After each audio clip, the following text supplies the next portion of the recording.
ನಾನು ಪ್ರತೀಕಾರನ ತೀರಿಸ್ಕೋತೀನಿ. ಇದೇ ನನ್ನ ಶಪಥ.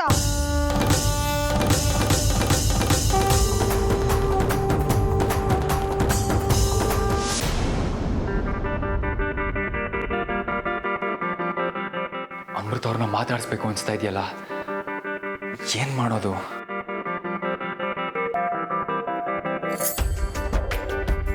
ರೀ ಅಮೃತ ಅವರೇ, ಏನು ಮಾಡ್ತಿದ್ದೀರಾ ರೀ? ನಾನು ನಿಮ್ಮನ್ನು ಜ್ಞಾಪಿಸ್ಕೊತಾ ಇರೋ ಹಾಗೆ ನೀವು ನನಗೆ ಜ್ಞಾಪಿಸ್ಕೊತಾ ಇದ್ದೀರಾ? ಯಾಕ್ರಿ ಇಷ್ಟು ಕಾಡ್ತೀರಾ? ಕಣ್ಣು ಮುಚ್ಚಿದ್ರು ನೀವೇ, ಕಣ್ಣು ಬಿಟ್ಟರು ನೀವೇ, ಒಂದು ಕ್ಷಣದ ನಿಮ್ಮನ್ನ ಜ್ಞಾಪಿಸ್ಕೊಳ್ಳದೆ ಇರೋಕ್ಕೆ ಸಾಧ್ಯನೇ ಇಲ್ಲ. ನಿಮ್ಗೀಗ ಅನ್ಸೋದೇ ಇಲ್ವೇನ್ರಿ? ಹೌದು, ದೇವ್ರು ನಿಮಗೆ ಹೃದಯ ಇಡೋ ಜಾಗದಲ್ಲೇ ಏನಾದ್ರು ಜೇಡಿ ಮಣ್ಣು ಇಟ್ಟಿಗೆ ಇಟ್ಟಿದ್ದಾನ ಹೇಗೆ? ಒಂದು ನಿಮಿಷನೂ ಈ ಹುಡುಗನ ಬಗ್ಗೆ ಯೋಚನೆ ಮಾಡಲ್ಲ ಅಂದರೆ ಹೇಗೆ ಹೇಳಿ?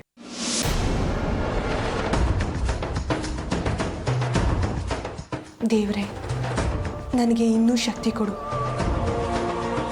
ನನ್ನ ತಂದೆ ತಾಯಿ ಕೊಂದ ಆ ಪಾಪಿಗಳನ್ನ ಕೊಲ್ಲೋದಿಕ್ಕೆ ನನಗೆ ಬಲ ಕೊಡು. ಅವ್ರು ಎಲ್ಲಿದ್ದಾರೆ ಅಂತ ಕಂಡುಹಿಡಿಯೋದಿಕ್ಕೆ ನನಗಿನ್ನೂ ಹೆಚ್ಚು ಶಕ್ತಿ ಕೊಡು. ನಾನು ನಿನ್ನನ್ನೇ ನಂಬಿದ್ದೀನಿ, ಕೈ ಬಿಡ್ಬೇಡ. ನೀನೇ ನನಗೆ ಪೂರ್ತಿ ಶಕ್ತಿ ಕೊಡು. ದೂರದೃಷ್ಟಿ ಕೊಡೋ ತನಕ ನಾನು ನಿನ್ನ ಧ್ಯಾನ ಬಿಡಲ್ಲ.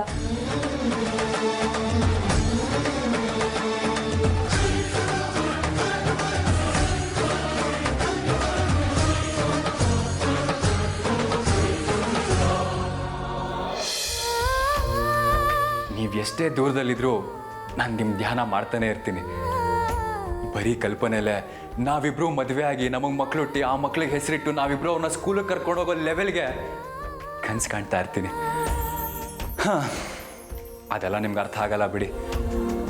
ಅಟ್ಲೀಸ್ಟ್ ನಿಮ್ಮ ಫೋನ್ ನಂಬರ್ ಆದರೂ ಈಸ್ಕೊಂಡಿದ್ದಿದ್ರೆ ನಿಮ್ಮ ಹತ್ರ ಫೋನ್ ಮಾಡಿ ಮಾತಾಡ್ಬೋದಾಗಿತ್ತು.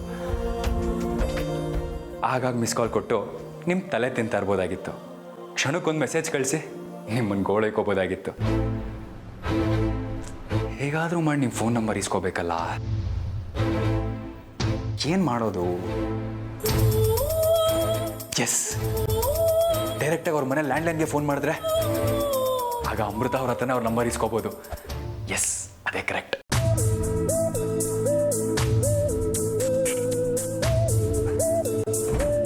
ದೇವ್ರೆ, ಅಮೃತ ಅವರೇ ಫೋನ್ ಪಿಕ್ ಮಾಡೋ ಹಾಗಾಗ್ಲಪ್ಪ. ಬನ್ನಿ ಅಮೃತ ಅವರೇ, ಫೋನ್ ಪಿಕ್ ಮಾಡಿ ಪ್ಲೀಸ್. ಬೇಗ ರಿಸೀವ್ ಮಾಡಿ. ನೀವು ರಿಸೀವ್ ಮಾಡಿದ್ರೆ ಡೈರೆಕ್ಟಾಗಿ ನಿಮ್ಮ ನಂಬರ್ನ ನಿಮ್ಮ ಹತ್ರನೇ ಇಸ್ಕೊಬಿಡ್ತೀನಿ.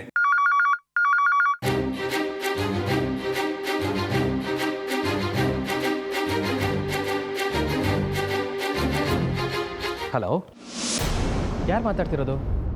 ನೀವೇನ್ ನನ್ನ ಮುಖ ನೋಡ್ತಾ ಇರೋದು? ನಂಗೆ ನಿಮ್ಮ ಮುಖ ನೋಡೋದಕ್ಕೆ ಇಷ್ಟ ಇಲ್ಲ.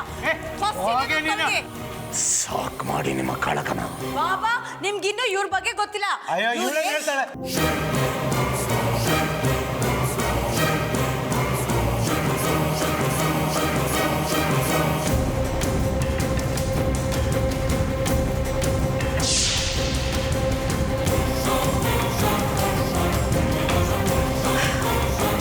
ಬಾಬಾ, ಏನಾಯ್ತು? ನಾವೇನ್ ಮಾಡಿದ್ವಿ?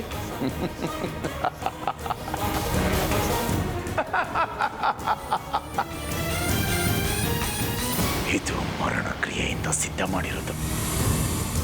ಇದನ್ನ ಹಚ್ಚಿದ್ರೆ ಮನೇಲಿ ಆಗ್ಬಾರ್ದಾಗುತ್ತೆ.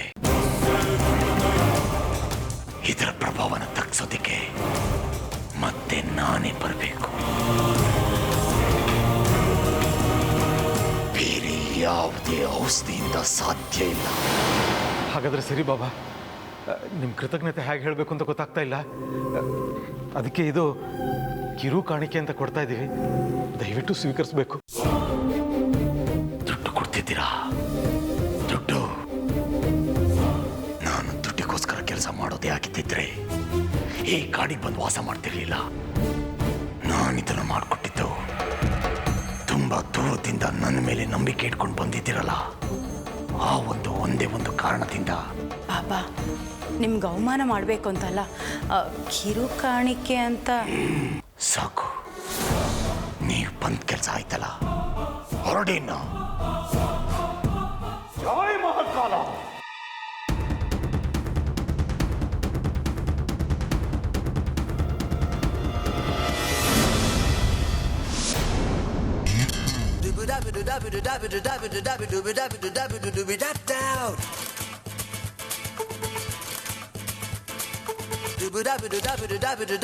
ಏನ್ ಬೇಕಾಗಿತ್ತು? ಅತ್ತೆ ಒಂದು ಇನ್ಫಾರ್ಮೇಶನ್ ಬೇಕಾಗಿತ್ತು. ಇನ್ಫಾರ್ಮೇಶನಾ? ಏನು? ನಾಳೆ ಅರ್ಜುನ್ ಬರ್ಡೇ ಅಲ್ವಾ? ಹೌದು, ನಾಳೆ ಅರ್ಜುನ್ ಬರ್ಡೇನೆ. ಅದಕ್ಕೆ ರಾತ್ರಿ ನಾಳೆ ಮನೇಲಿ ಪಾರ್ಟಿ ಇಟ್ಕೊಂಡಿದ್ದೀವಿ. ಅದಕ್ಕೆ ನಾಳೆ ಅರ್ಜುನ್ಗೆ ಏನಾದರೂ ಸ್ಪೆಷಲ್ ಗಿಫ್ಟ್ ತಂದ್ಕೊಡೋಣ ಅಂತಿದ್ದೀನಿ. ಆದರೆ ಅರ್ಜುನ್ಗೆ ಏನು ಇಷ್ಟ ಅಂತ ನನಗೆ ಗೊತ್ತಾಗ್ತಾನೆ ಇಲ್ಲ. ಫುಲ್ ಕನ್ಫ್ಯೂಸ್ ಆಗಿದ್ದೀನಿ. ನೀವು ಅವ್ನಿಗೆ ಏನು ಇಷ್ಟ ಅಂತ ಹೇಳಿದ್ರೆ ಅದನ್ನೇ ತಂದ್ಕೊಡ್ತೀನಿ. ಒಟ್ಟಿನಲ್ಲಿ ನಾನು ಕೊಡೋ ಗಿಫ್ಟ್ ನೋಡಿ ಅವ್ನು ಫುಲ್ ಖುಷಿಯಾಗಿರ್ಬೇಕು ಅಷ್ಟೇ. ನಿಜ ಹೇಳಲ್ಲ ಮಯೂರಿ, ಈ ನಡುವೆ ಅರ್ಜುನ್ ವಿಷಯದಲ್ಲಿ ಅವ್ನಿಗೇನಿಷ್ಟ ಏನಿಷ್ಟ ಇಲ್ಲ ಅನ್ನೋದು ಅಮ್ಮನಾಗಿ ನನಗೆ ಗೊತ್ತಾಗ್ತಾ ಇಲ್ಲ ಕಣೆ. ಅವ್ನ ವರ್ತನೆನೇ ಒಂಥರ ಆಗೋಗಿದೆ. ಅತ್ತೆ ಪ್ಲೀಸ್ ನೆನಪು ಮಾಡ್ಕೊಂಡು ಹೇಳಿ. ಪ್ಲೀಸ್ ಅತ್ತೆ ನೆನಪು ಮಾಡ್ಕೊಳ್ಳಿ. ಹೋದ ವರ್ಷ ಅವ್ನ ಬರ್ತ್ಡೇಗೆ ತುಂಬ ಗಿಫ್ಟ್ಗಳು ಬಂದಿದ್ವು, ಆದರೆ ಅವ್ನಿಗೆ ಅದು ಯಾವುದೂ ಇಷ್ಟ ಆಗಲಿಲ್ಲ. ಅವ್ನ ಫ್ರೆಂಡ್ ಒಬ್ಬ ಒಂದು ಗಿಫ್ಟ್ ತಂದ್ಕೊಟ್ಟಿದ್ದ ನೋಡು, ಅದು ಅವ್ನಿಗೆ ತುಂಬ ಇಷ್ಟ ಆಗೋಗಿತ್ತು. ಹೌದಾ? ಅದೇನು ಗಿಫ್ಟ್ ಅತ್ತೆ? ಅದೇನು ಅಂತ ಹೇಳಿ, ಅದಕ್ಕಿಂತ ಚೆನ್ನಾಗಿರೋ ತಂದ್ಕೊಡ್ತೀನಿ ಪ್ಲೀಸ್. ಆ ಗಿಫ್ಟು ಅವನಿಗೆ ಇಷ್ಟ ಆಗಿತ್ತು ಅಂತ ಮಾತ್ರ ಗೊತ್ತು ನನಗೆ. ನಾನು ಅದನ್ನು ನೋಡೋಕ್ಕೂ ಹೋಗಲಿಲ್ಲ, ಅವ್ನು ತೋರಿಸ್ದೂ ಇಲ್ಲ. ಸರಿ ಇನ್ಯಾಕೆ ನೋಡೋದು ಅಂತ ಆ ಗೋಜ್ಗೂ ಹೋಗಲಿಲ್ಲ ನಾವು. ಈಗ ಆ ಗಿಫ್ಟ್ ಎಲ್ಲಿದೆ? ಆ ಗಿಫ್ಟು ಅವನ ರೂಮಲ್ಲಿ ಒಂದು ಕಬೋರ್ಡಲ್ಲಿರಬೇಕು. ಒಂದು ಕೆಂಪು ಬಾಕ್ಸಲ್ಲಿದೆ ಅನ್ಸುತ್ತೆ. ಇಷ್ಟು ಸಾಕು ಅತ್ತೆ. ಅದೇನು ಗಿಫ್ಟು ಅಂತ ನಾನು ಕಂಡು ಹಿಡಿದು ಅದಕ್ಕಿಂತ ಚೆನ್ನಾಗಿರೋ ಗಿಫ್ಟ್ನ ನಾನು ಅರ್ಜುನಿಗೆ ತಂದ್ಕೊಡ್ತೀನಿ. ಅವನನ್ನು ನಾನು ಹೊಲಿಸ್ಕೋತೀನಿ.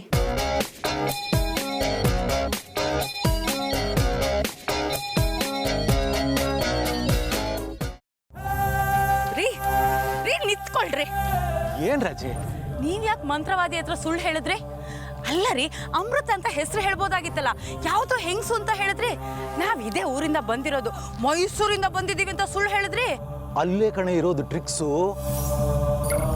ಈ ಮಂತ್ರವಾದಿಗಳ ಸವಾಸ ನಿನ್ಗೆ ಗೊತ್ತಿಲ್ಲ, ತುಂಬಾ ಡೇಂಜರು. ಅಪ್ಪಿತಪ್ಪಿ ನಾವೇನಾದ್ರೂ ಇದೇ ಊರಿನವ್ರು ಅಂತ ಹೇಳಿಬಿಟ್ರೆ ಮನೆ ಎಲ್ಲಿ ಅಂತ ಕೇಳ್ಬಿಡ್ತಾರೆ.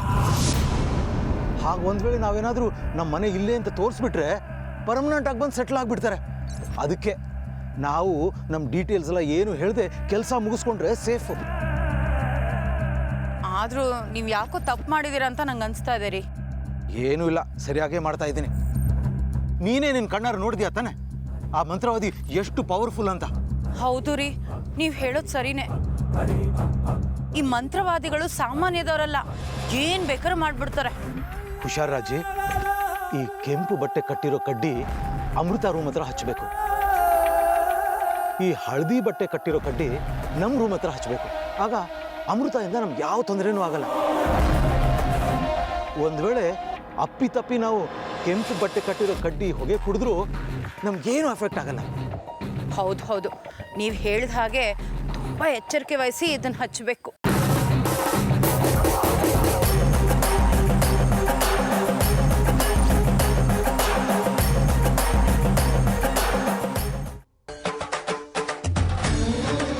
ಏಯ್, ನಿನ್ಗೆ ದೊಡ್ಡವರು ಹಿರಿಯರು ಅನ್ನೋ ಗೌರವ ಇಲ್ವಾ?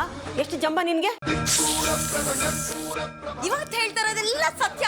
ನಾನಷ್ಟೇ ಯಾಕೆ, ಇಲ್ಲಿ ನಿಂತ್ಕೊಂಡಿದಾರಲ್ಲ ನನ್ನ ಗಂಡ, ಅವರು ಸರಿ ಇಲ್ಲ. ಅವ್ರ ಮನ್ಸು ತುಂಬಾ ಬರೀ ದುರಾಲೋಚನೆ, ಕೆಟ್ಟ ಬುದ್ಧಿ ಎಲ್ಲ ತುಂಬಿಕೊಂಡಿದೆ. ಅವ್ರನ್ನ